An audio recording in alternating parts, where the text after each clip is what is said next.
눈매 교정에 대한 얘기를 해볼까 합니다. 눈매 교정이라는 건 정식적인 학술 용어도 아니고 그냥 마케팅 용어인 것 같아요. 토시스 커렉션이라는 것을 눈매 교정으로 이제 많이 쓰는데 안검하수 수술인 거예요. 그냥 쉬운 말로는 눈이 안 떠진다 이건데, 눈 떠지는 크기가 약간의 아쉬움이 있다. 조금 더 크게 떠지면 더 예쁠 것 같은데, 눈 뜨는 모양이 어그러져 있는 경우들이 있어요. 눈 뜨는 모양이 좀 안 예쁜 게 있어서 그걸 좀 예쁘게 해야 되면 한다. 이걸 쌍꺼풀이랑 헷갈리는 분들이 가끔 있는 것 같아요.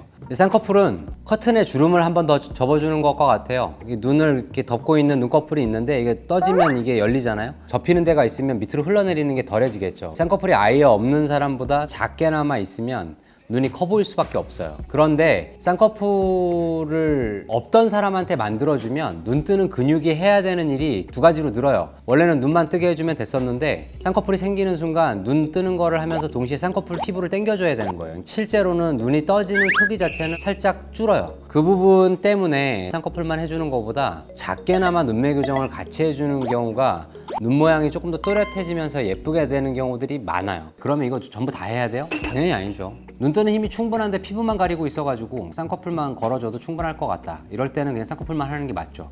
조금이라도 뜨는 거가 약간 아쉬운 부분이 있거나 뭐 나이가 좀 있거나 이럴 때는 해주는 게 결과값이 더 좋은 경우가 많아요. 그렇지만 누구나 다 되게 눈을 크게 만들고 싶은 거는 아니니까 나는 그냥 돈 더 들어가면서 그러고 싶지는 않다. 그러면 안 해도 되는 거예요. 시행하는 방법은 되게 여러 가지가 있어요. 절개를 하나도 안 하고 하는 것도 가능하고 완전히 절개를 해서 하는 것도 되게 여러 가지 방법들이 있어요. 비절개로는 되지 않는다, 검증이 다 끝난 거라고 보셔도 무방한 수술이에요. 근데 장단점 같은 것들이 얘기되는 것들이 있어요. 가장 간단한 형태의 수술을 했을 때 눈 크기 조절하는 거가 많이 안 돼요. 조금 돼요. 그 정도만 해도 충분한 경우에 그걸 쓰는 거예요. 안검하수 정도가 경증, 중증일 때는 효과가 있다. 대부분 심각한 경우에는 고려하지 않는다. 아예. 그다음에 절개를 했을 때는 거의 모든 게 가능하죠. 뭐가 좋으냐 나쁘냐 하는 사람 입장에서 잘할 수 있는 방법이 좋은 방법일 수 있는 거거든요. 맡기게 되는 원장님이 알아서 해주시게 두시는 게 맞고요. 하면 안 될 때가 좀 있어요. 안구 건조증이 심한 사람들이 있거든요. 그런 사람들은 눈이 커지는 것만으로도 엄청 괴로워져요. 그래서 눈매 교정을 아예 안 하는 거를 고려해봐도 돼요. 더 크게 해드리면 불편하실 건데요. 그러면 그건 참을게요. 눈이 예뻐지면 참겠다. 그러면 뭐가 더 중하냐? 눈물 같은 거 좀 넣으면서 조금 건조하더라도 견딜만 한 건지, 내가 눈이 조금이라도 불편하면 안 되고 건조해지면 큰일 나는 건지, 요런 것들을 이제 감안해서 결정을 하시면 돼요. 눈 주변부 수술 중에서는 가장 어려운 것 중에 하나라고 저는 생각해요. 고무줄처럼 늘어나는 눈 근육을 뭔가를 조절하는 일인데다가 내가 수술한 부위만 연관이 있는 게 아니고요. 뇌랑도 상관이 있어요. 한쪽 눈은 되게 큰 눈이고 한쪽 눈은 잘 안 떠져서 작은 눈이에요.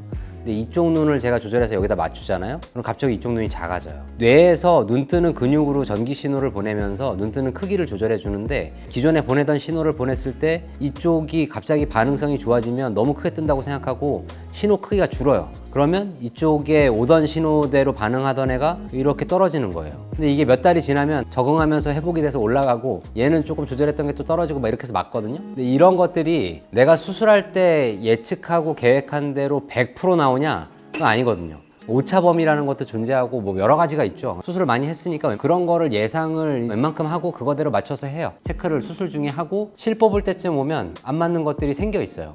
이 정도는 시간이 지나면 맞아질 거야. 뭐 이런 게 다 보여요. 사실 저희 입장에서는. 환자는 그걸 모르잖아요. 이제 걱정하실 수 있죠. 근데 이거는 괜찮아질 거라고 얘기해요. 괜찮아질 거는. 무조건 괜찮아진다고 얘기하는 거 아니니까 고정해 놓은 거가 풀릴 수도 있죠. 찢어질 수도 있고. 절개 눈매 교정 좀 어려운 거를 한 100명 하면 4, 5명 이상 뭔가를 다시 조작을 해줘야 될 거라고 생각하고 수술을 해요. 그리고 환자한테도 얘기해줘요. 하고 나서 나중에 뭔가 충과 보완을 해야 될 수도 있다. 그 외에 눈이 안 감겨요. 쌍꺼풀이 막 소세지가 됐어요. 그럴 만한 일이 생길 거면 애초에 출발을 하지 말거나 그럴 일이 생기지 않게 디자인을 하거나, 이거를 이제 환자랑 협의를 봐야 되는 거예요. 이 눈에서는 될 수 없을 수 있거든요. 만들어 놓고 나면 이상한 문제가 있을 수 있고 얘기를 해줘야죠. 왜 안 되는지. 남자분들 같은 경우에 쌍꺼풀이 없었으면 좋겠다. 보통의 남자가 눈이 좀 작아 보이거나 인상이 나쁜 걸 이유로 뭐 눈 수술을 하고 싶을 때 쌍꺼풀이 막상 생기면 느끼하다고 생각하거나 뭔가 부담스럽다고 생각할 수 있어요. 밖에 못 나가는 거예요. 창피해서. 남자는 그런 사람들이 있어요. 눈은 커지고 싶은데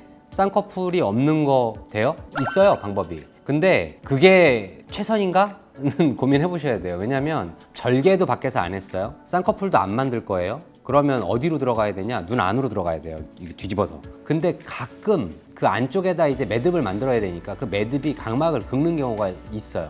저는 일단 그게 일단 싫어요. 내가 모르는 사이에 뭔가 문제가 생기는 경우가 싫어요. 그래서 안 해요. 그다음에 두 번째는 쌍꺼풀이 없는 사람은 쌍꺼풀을 살짝 잡아주는 것만으로도 눈이 커져요. 근데 눈이 커져요? 눈꺼풀 피부는 다 그냥 그대로 있어요? 그러면 내가 눈을 크게 뜨면 눈꺼풀이 흘러내려서 눈을 가릴 거예요. 교정을 했어도 충분히 보이지 않겠죠. 되게 빡센 수술을 해서 돈도 더 들어가거든요, 눈매 교정이. 많이 안 커진 것처럼 보이게 되는 상황이 되면 그것도 문제가 있잖아요. 그 대신 쌍꺼풀이 있는지 없는지 모르게는 수술할 수 있어요. 속쌍꺼풀 살짝만 잡아서 눈 뜨는 거를 조절을 해주면 눈꺼풀 피부도 한번 접히고 눈 뜨는 것도 조절이 되고 매듭 자체가 이제 튼튼한 건판 위로 올라오고 이래가지고 각막이랑 닿을 일이 없고 문제가 안 생겨요. 그 정도만 돼도 쌍꺼풀은 잘 모르겠는데 이렇게 되기 때문에 저는 그렇게 하면 되지 않나 일단 이렇게 생각하고요. 눈매 교정에 대한 얘기는 뭐 그 정도 드리면 될 것 같습니다.